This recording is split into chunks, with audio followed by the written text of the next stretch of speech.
La Bretagne a 4 caractéristiques qui vont être au cœur de la métamorphose du territoire français. La première, c'est le réseau. C'est fou ce qu'il y a comme réservoir d'intelligence que les Américains appellent des think tanks, il y en a plein et qui sont complètement interconnectés. Le deuxième, c'est la capacité à bondir dans l'économie de demain, ce qu'on appelle par exemple l'économie de la fonctionnalité, dans laquelle il est plus important de pouvoir utiliser quelque chose que de le posséder. C'est par exemple les Blue Cards de chez Bolloré.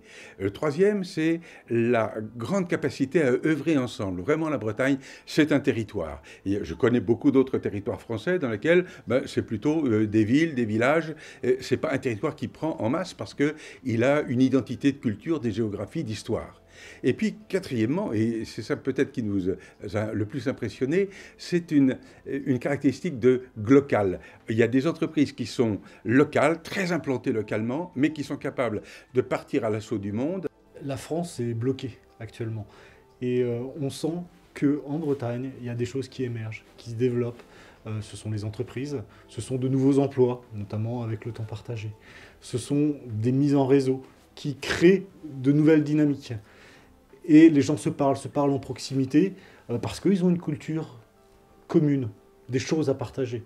Avec aussi cette spécificité très bretonne, où on est bien ancré sur notre territoire, sur notre culture, mais ouverte sur le monde, et pas forcément sur Paris. Je pense que pour l'instant, on a une grande maladie dont on est tous conscients, c'est que notre État, qui est un bel État, qui était tout à fait pour faire en sorte qu'on rassemble des pays et qui n'avaient pas la même langue ni les mêmes cultures. Et il a fallu un État fort pour le faire.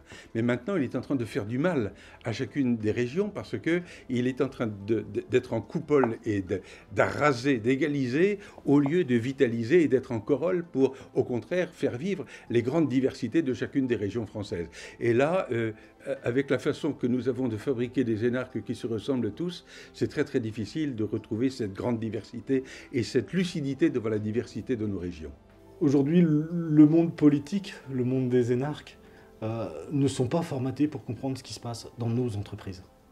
Ils ne sont pas formatés pour comprendre ce qui se passe dans l'emploi.